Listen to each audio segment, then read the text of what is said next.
All right, good evening, everybody, and welcome to our August Board of Education meeting. The entire board is here, although everybody may not be on screen, but everybody is here. Let's rise for the pledge. I pledge allegiance to the flag of the United States of America and to the republic for which it stands, one nation, under God, indivisible, with liberty and justice for all. Can I have a motion to approve the minutes of the Board of Education meeting July 13th? Motion. Second. All in favor? Aye. Motion to approve the Treasurer's Report for June 2020? Motion. Second. Second. All in favor? Aye. Motion to approve the Claims Audit Report of June 20? Motion. Second. All in favor? Aye. And motion to approve the Statement of Paid Claims, July 20? Motion. Second. All in favor? Aye. Okay. That brings us to the James Bond Report. Jim? Good evening. This is my bond report for August of 2020. I have received a certificate of substantial completion for the addition at Charity. I have also had the code enforcement officer complete the fire inspection for the addition, and in conjunction with the architect, will obtain the certificate of occupancy. Telephones have been installed throughout the addition, and the information provided to core BPF so they can finish activation of the phones. The correct electronic classroom locks have been ordered and will replace the units currently in place. These units also work with the keys, so we have access. I have been monitoring the classroom unit ventilators, split unit air conditioners, and lakeside gymnasium air handler, and notifying the contractor of any concerns I find. There is a small asbestos abatement project occurring at Chatterton this evening. This is uncompleted work from last summer. It involves removing a metal shelf and the floor tile under it. United Paving Corporation, who is the contractor doing Birch's site work, has installed the curb, the base material, the binder course of asphalt, and top coat of asphalt. Remaining work includes striking the lot, basketball courts, and play areas, replacing the removed playground soft surface at the kindergarten playground area, installing signs, and finishing the landscape. Throughout the process, testing occurred by municipal testing, which is a firm hired by the district. Landtech is the site contractor at Lakeside. They remove sidewalks and have installed curbs and sidewalks in the front of Lakeside and main parking lot. Presently, they are installing the permeable pavers, after which they will start installing asphalt. They will begin the administration lot once the front lot is available.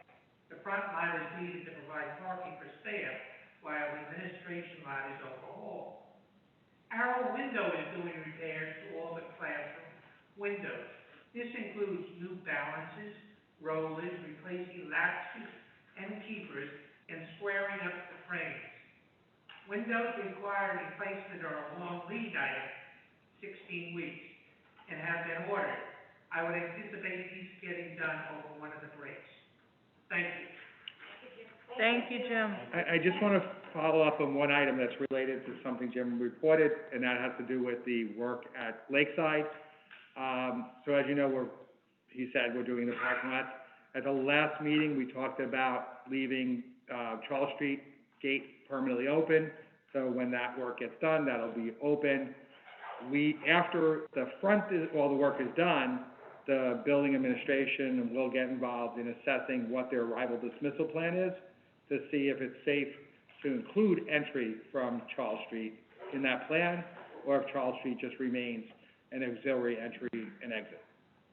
Can I just, unrelated, do we know that the YouTube streaming is working? Because I just got 2 texts saying that it's not working. I'm seeing about 140 connected. Exactly. So we are live. Maybe they're. They could. That's what I said. Okay, thank you. Let them know. Okay. Yeah. Thank you. Thank you, Jim, for that report. I also want to welcome to the meeting our principals. Thank you for being here tonight. That brings us to good and welfare. Congratulations to Leslie Goldstein, teaching assistant at Lakeside School, on the birth of her granddaughter, Willa Lou Goldstein. Congratulations to Dana Burmis, principal at Chatterton School, on the birth of her daughter, Juliet Ann. Congratulations to Jennifer Marshall, reading teacher at Chatterton School, on the birth of her daughter, Adeline Louise. Condolences to Sharon Cordova, teacher aide at Birch School, on the passing of her mother, Claire Rita Whitebook. And condolences to Lori Marr, teacher at Chatterton School, on the passing of her husband, Howie. So that brings us to the first hearing of visitors on items in the superintendent's report. I just want to give everybody a heads up for what's going to happen in a short while. During the new business section of the meeting, the superintendent is going to be giving a presentation on our reopening plan. In that presentation, we're hoping that many questions will be answered. In preparation for tonight's meeting, I want to thank the community. We received hundreds of emails with, at quick count, over 275 questions. That will help us not only with our FAQs that's being put together, but also the community forums that we'll be having in the next week that the superintendent will talk about. So we're not going to answer individual questions tonight, but I do want to thank you again because that is really going to help us make sure the FAQs are comprehensive. So thank you. So that brings us to the superintendent's report. I'd like to make a motion to move items 10A, 1, 2, 3, 4, 5, 6, 7, 8, 9, 10, 11, 12, 13, 14, 15, 16, 17, 18, 19, 20, 21, 22, 23, 24, 25, 26, 27, 28, 29, 30, 31, 32, 33. Motion? Is there a second? Second. All in favor? Aye. Okay, motion to approve items D. Nancy, excuse me. Yep. Before you move on to the next section, I just want to highlight that there's, some bittersweet items there. Yeah. So two of our long-term staff members, Patricia Block, a teaching assistant from Birch, and Johanna Cohen, a teacher at Birch, have informed us just recently that they are retiring. And those were items that were on the personnel agenda. Yeah, and thank you very much for stopping us there. You know, I just literally saw that. yeah, I'm sure that, you know, everybody has experience, with those two individuals. My personal experience for my children with Johanna, you could not ask for a better, you know, teacher, just someone who, you know, I think is exemplary, in every way, and we've been so fortunate to have her. So thank you, and certainly we wish her the best in retirement. I'd like to make a motion to approve items D 1 through 3 and E 1 through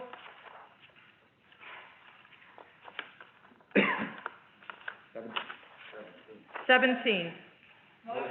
Is there a second? Second. All in favor? Aye. Okay. Any reports of Belmore Merrick Central High School District board members? Gina, I know that, okay.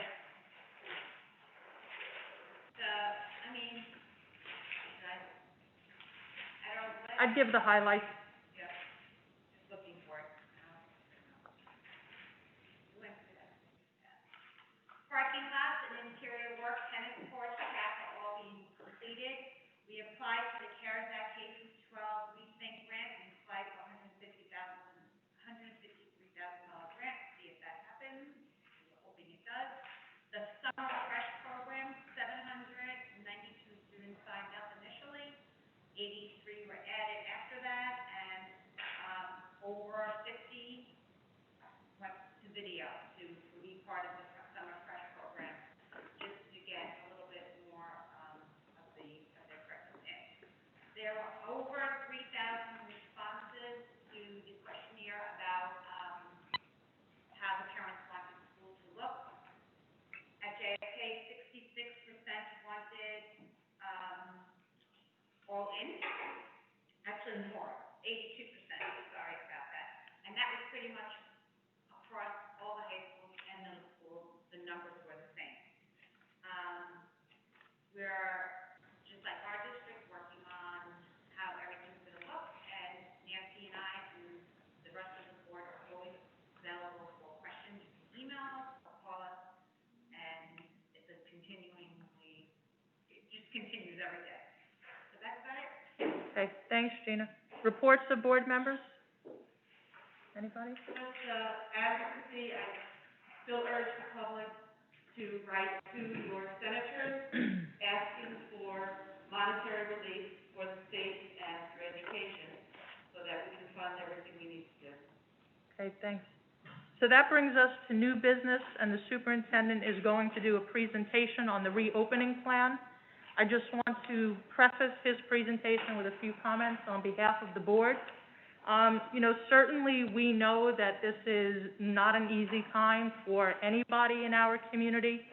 We recognize that. We are doing the very best that we can to consider all of the different feedback that we've gotten from all of the stakeholders involved.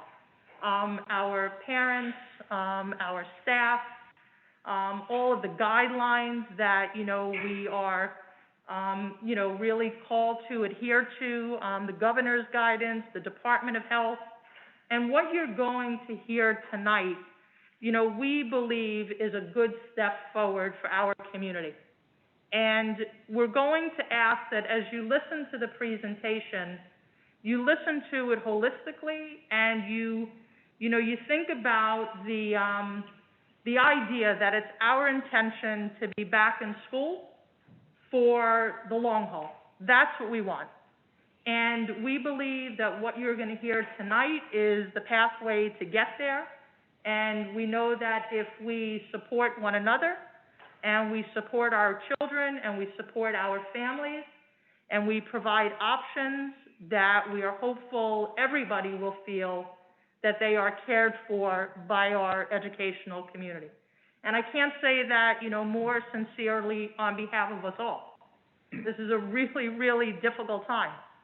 And ordinarily, when individual, circumstances or needs come forward from a family, we try to accommodate. In this situation, we're trying to make the best of a bad situation in terms of this pandemic. But we believe we have a good plan. We are grateful to the people who have spent hours upon hours upon hours putting it together, and we know that it's not finalized. There's a lot that still has to happen and will happen. So what you will hear is the beginning. You will be getting answers to all of the questions through an FAQ, and then we hope that you're going to join the community forums as well. So with that, Dr. Palmer, I'll turn it over to you. Thank you. Yep.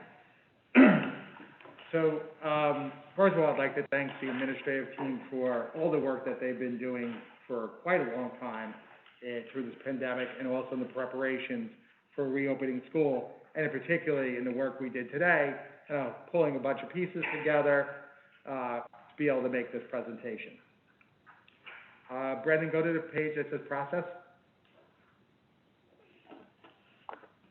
So, over the last few months, 10 subcommittees were established to develop the plans that had to be submitted to New York State. More than 70 committee members were included in the planning committees. That included board members, parents, teachers, administrators, and support personnel. We developed the plans following the guidance of the State Education Department and the New York State Department of Health, referencing many other states' documents, CDC documents, and general information from many, many sources. The goal was to evaluate and develop 3 types of plans: an in-person plan, a hybrid plan, and a remote plan. A couple days ago, the governor made his announcement that all schools in New York State were ready for reopening in person. Next slide, please.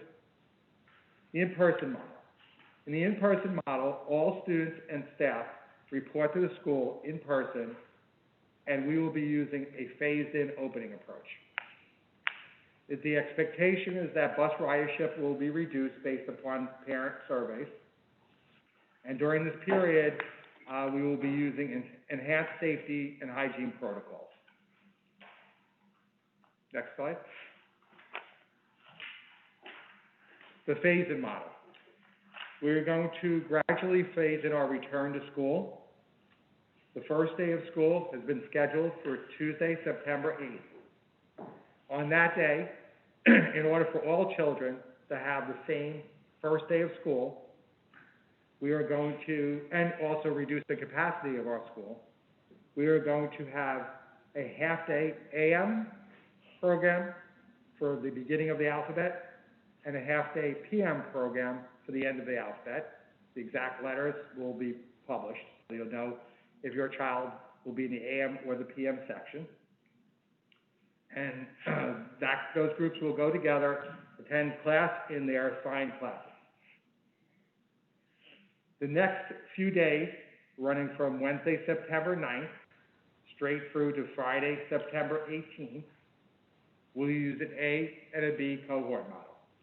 That means that half the students will be in on an A day, again using the alphabetical split, and half the students will be on a B day. And just as an aside, we're using the same letter split as the high school district so that hopefully families that are also engaged in cohort attendance at the high school will be on the same schedule. And we'll all return to school all together on Monday, September 21st. Next slide. Procedures and training. We have developed and are still developing procedures and protocols utilizing CDC and New York State Department of Health guidance. We will be providing training for students and staff that will be include but not limited to best hygiene practices, the appropriate use of PPE, classroom and building-wide cleaning protocols, protocols about hallway and classroom transition, and arrival and dismissal. Before we go on to the next slide, I'm not sure we explain it well further on, so I'm just going to, oh no, I'm sorry, I'll move ahead, move to the next.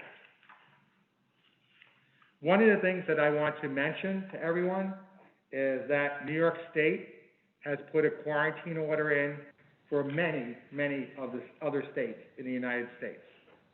So often at the end of the summer, families travel to other states, either for vacations, to deliver their family members to college, or to visit relatives.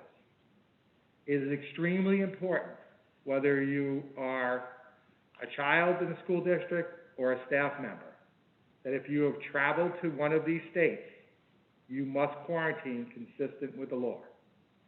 The information about which states are on the hot list is available on the New York State Health Department website. And again, I want to remind you that you must quarantine. If you are a family member who's taking their child to one of these states, school starting on September 8th, that would mean that by August 25th, you must be back in New York State and start your quarantine.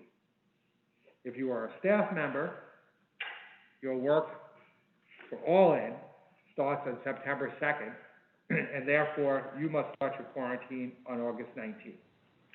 Any staff member who is going to have a problem with the quarantine needs to email me and their principal immediately. Any family who has a child who will have a problem meeting the quarantine date before the first day of school must immediately email their principal. Next slide, please. We've had many questions about how we're going to screen people and about quarantine. All staff members and students will be required to complete a daily health screening using the questions that have been issued by New York State Department of Health.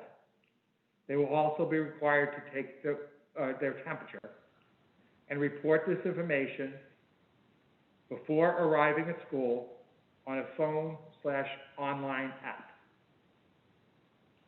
Anyone whose screening indicates a risk must remain at home.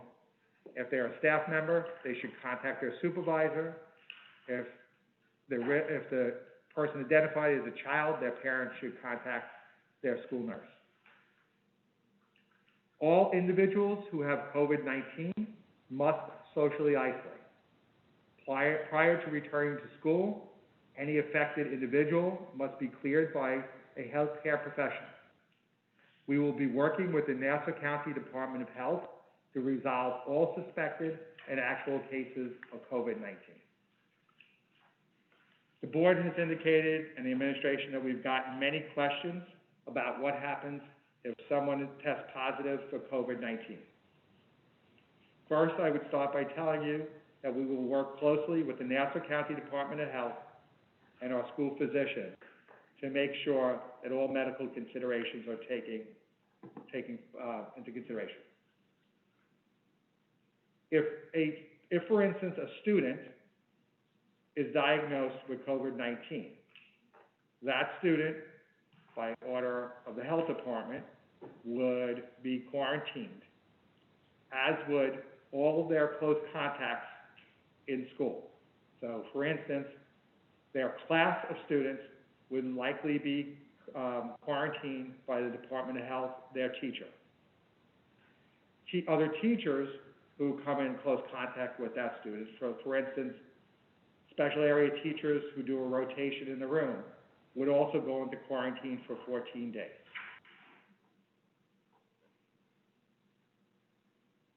So that's how anyone with a positive test would be handled. Again, we'd be working closely with the health department. Next slide. What will a typical day look like in school? Next slide. We will be doing what's called cohorting of students. What that means is that your child will almost exclusively stay with the children in their class. We won't be mixing classrooms of kids, and that will assure that we minimize the number of contacts that your child has within the school day. We will be seeking to fully implement our curriculum and instruction. Students will have individual desks that are a minimum of 4 feet apart on center. We've achieved this by removing much of the excess furniture from each classroom. Desks will have 3-sided barriers that are see-through plastic and meet fire code. There will be limited classroom and hallway transitions, and supplies will not be shared between students. Our supply lists have been revised and redistributed, and teachers will know not to share materials in the classroom. Face coverings. When 6 feet, first of all, let me say this. Everyone is expected to wear a face covering in school, including the superintendent, and the Board of Education, and the building administrators. When 6 feet of social distance is unable to be maintained, students and faculty will be required to wear face coverings. As per New York State guidance, consideration must be provided for students and staff members where face coverings would impair their health or mental health, or such coverings would present a challenge, distraction, or obstruction to educational services and instruction. Consistent with regulatory guidance, staff members must be provided with PPE, and students will be expected to provide their own face coverings. Extra PPE for students will be available at the front door, in classrooms, in the nurse's office, and on buses, just to account for any unforeseen circumstances when a student forgets or loses their PPE. Mask breaks will be provided throughout the day, utilizing barriers, large indoor and outdoor spaces. Next slide. Social distancing. We sought to maximize the use of classroom space by removing freestanding bookshelves and other furniture. Student desks were purchased for all students for those spots where we either had tables, double desks, alternate furniture. Added sections to make sure that we were able to achieve a minimum of 4 feet between center of student desks in every classroom, in every building. We added 6 classes sections across the district. It actually just broke down evenly that there are 2 in each building so that we were able to spread them out. For the most part, we are using existing staff who are reassigned to fill those spots, and there is 1 additional new hire. We also purchased, as I said earlier, clear plastic 3-sided barriers for each student desk. The state guidance, both from the health department and the state education department, indicated that a blend of social distancing and/or a barrier is a must. We're going to minimize hallway transitions, and everyone must wear a mask when transitioning in the hall. Lunch, snack, and recess. Each building is developing a schedule and safety protocols to enable students to eat in the lunchroom as often as possible. However, there is not enough space in the lunchroom for every class to eat in the lunchroom every day. Some students will be eating in their classroom and utilizing the barriers around their desk while they're eating. All students will be required to wash their hands before they eat and after they eat.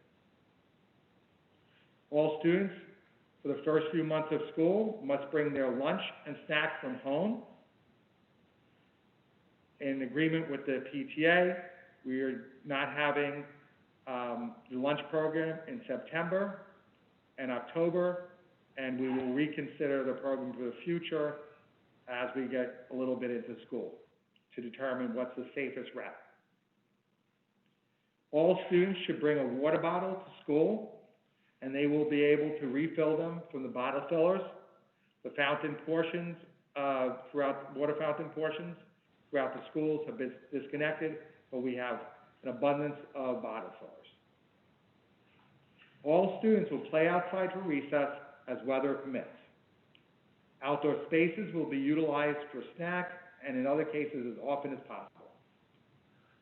Use of large indoor spaces will be utilized for classroom breaks and inclement weather days. Next slide. Special area instruction. Students will continue to have art, music, library/technology, physical education, and Spanish. Physical education will occur in the gym or outside as much as possible. Other special area teachers will push into the classroom, therefore allowing us to minimize the number of transitions throughout the hallway. 5th and 6th grade orchestra and percussion instruction will continue. Choral, brass, and wind instrument instruction will be postponed and reevaluated at a later time. Next slide. Special education and support service. Special education services will be provided in accordance with the student's individual education plan as developed by the Committee on Special Education. Academic intervention services will be determined utilizing multiple measures or as needed to support the social and emotional needs of our students. AIS services and non-integrated special education services will continue to operate in a pull-out model to maintain the integrity of our support program. Multiple layers of safety procedures will be in play during those pull-out services. Where possible, students will be grouped by class or smaller groups will be established to limit exposure to other students. The alternate voluntary remote learning program. The Board of Education during this process has been adamant that we need to provide education to all students, not just those students whose family accepts them coming to the actual school building. Therefore, we are offering an option for all students and families who are either unable or uncomfortable to attend in-person instruction. The alternate voluntary remote learning program will be staffed by Merrick School District employees. It will include approximately 2 hours daily of live instruction with an assigned teacher, daily and weekly assignments utilizing available online resources, and independent work assignments. Families will be asked to commit to a minimum of a trimester of the instructional continuity. That's being done because we don't want kids coming and going from the program, because we think that it will be detrimental to the students' instructional needs. Communication, questions, and input and opportunities. One of the first things we did to gather information from our parents was first, what seems months and months ago, but it really wasn't. We had done a survey about people's experience with virtual education to get a handle on how well that went, and we used that information during the planning process of developing the 3 models. More recently, we surveyed parents' views on returning to school. And we put out a survey that we received 1,222 responses, representing responses for children, when there's approximately about 1,550 students in the school district. And I'm going to ask Dr. Karp to give you some information. Jill, maybe it'd be better if I'll move out of my seat and you come up here so they can hear you.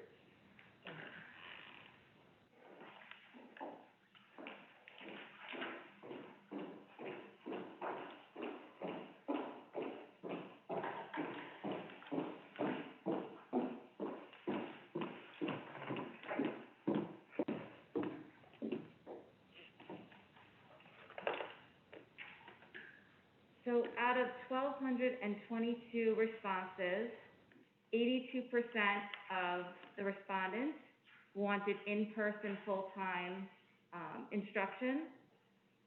17% said that they would prefer the remote version or the voluntary remote instruction. 89% of the respondents said they prefer hybrid, and 9% said they would prefer the remote. Of the respondents, we have students from all the buildings, approximately 200, that would prefer the remote option if we go all in person, which is obviously what Dr. Palmer had mentioned we are planning to do. And so we are going to follow up with that in the 200 respondents. Do you have transportation data? Yeah, you want me to? So the transportation data that was shared with us through the survey, 832 families qualified for the bus that responded to the survey. 56% of those who responded said they still are willing to take the bus, and 44% said that they would like to drive their children to school. Thank you. So let me start with that data about transportation. It's very important to us that parents would make a voluntary decision not to use the bus, because we want to reduce the bus capacity as much as possible so that kids can be separated. The intention when we start transportation is that we will attempt to have one student in a seat unless they are from the same household. The bus company is using cleaning protocols after every run that are consistent with the protocols recommended by the CDC. The other pieces about the survey that I want to highlight is we recognize that the survey was not a perfect instrument. It didn't really ask you what you wanted to do. It basically posed to your choice in alternatives. So we asked you, if we are using an all-in program, would you send your child, or would you prefer a remote option? We asked the second question, if we were using a hybrid option, would you send your child to school, or would you prefer a remote option? We understand that that was a forced choice, but we needed to get a handle on what parents might be interested in.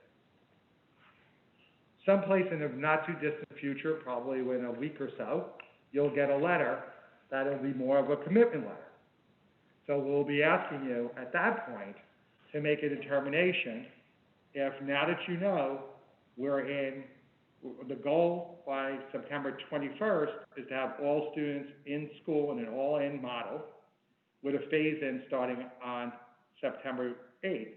We're going to ask you to make your selection. Will you be sending your child to the all-in program, or would you be opting for the alternate remote program? Next slide. To provide you more information, we are developing an FAQ. As Dr. Kaplan said earlier, there were hundreds of questions submitted today for this board meeting, and there were probably hundreds more submitted directly to the email site asking for your questions for the FAQ. So we're developing the answers to that. They'll probably come out on a rolling basis. We'll group common questions so that we could give some answers, and we'll roll out answers as we can kind of complete the response. And I believe on the slide that's up there, you see what the site is to email your questions, Merrick Reopening at merrick.k12.ny.us. I will also say that all the administrative team is doing their best to respond directly to people, but please understand that we are now nearing the last few weeks of school, and that we will be focusing on developing the safest program for your children's reentry and the best instructional program for your children's reentry that also addresses your child's social, emotional, and mental health needs. So if they don't get back to you, to either your call or your email, please understand that they are working hard for you and your child. What's next? Next week, on the 17th, 18th, and 20th, we are planning 3 virtual community forums. We are going to have a discussion about when those are in the time of day. The expectation is that these are not 3 different types of forums, but they are 3 different opportunities to attend the forum.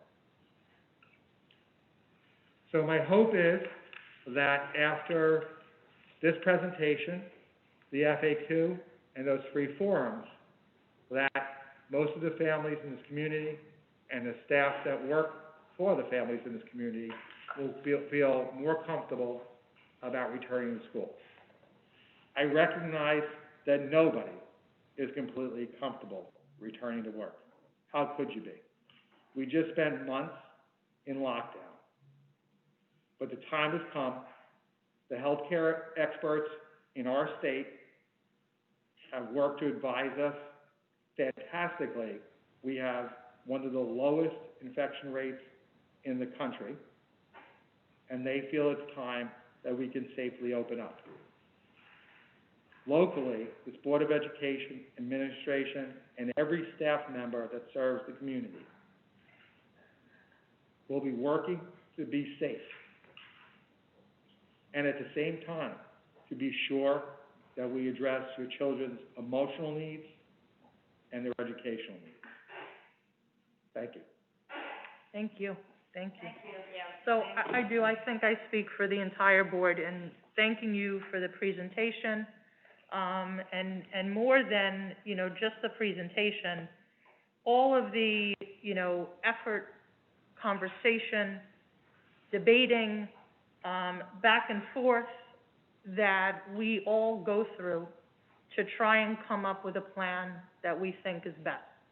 And so thanks to you and the central office administration, the building administrators, and all of the subcommittees and the parents that served on those committees and board members that sat in on those meetings to bring us to this point. We have a long way to go. And so in advance, I really want to thank, the building principals and the building leadership and Jim, all of the facility staff. We have a long way to go to learn how to live in this new normal. And we know the first weeks of school are not how we had hoped we would be going back to a new school year. Anybody who serves on a board of education, anybody who works in education, we look forward to the beginning of a new school year. It's filled with excitement, it's filled with hope, it's filled with community feeling, and we don't want this year to feel any differently, even though it's going to be different, right? As adults, it's on us to make sure that we're making our children feel comfortable, and we're helping our families, and we're acknowledging that this is not easy for anyone. So please keep communicating to us. You know, every question helps us think through things that we have to consider. Every email that is sent to the Board of Education, we all read. Every board member, I respond to them on behalf of the board. I appreciate those, we welcome those. And, you know, let's try and make this the best that we can for our children. I say it all the time, and I know everybody here feels this way. This is a great community. And it's a great community because of our schools and our educational leadership and our families. And great communities go through difficult times together. And so I'm grateful that we have the teachers that we have the teaching assistants that we have the custodians that we have, and that we have the families that we have. Our kids deserve our very best, and that's what we're going to give them. And I know that we will. So I thank everybody in advance. Okay? Any old business, board members? Okay, motion to adjourn into executive session for matters of personnel. Motion. All in favor? Aye. Good night, everyone.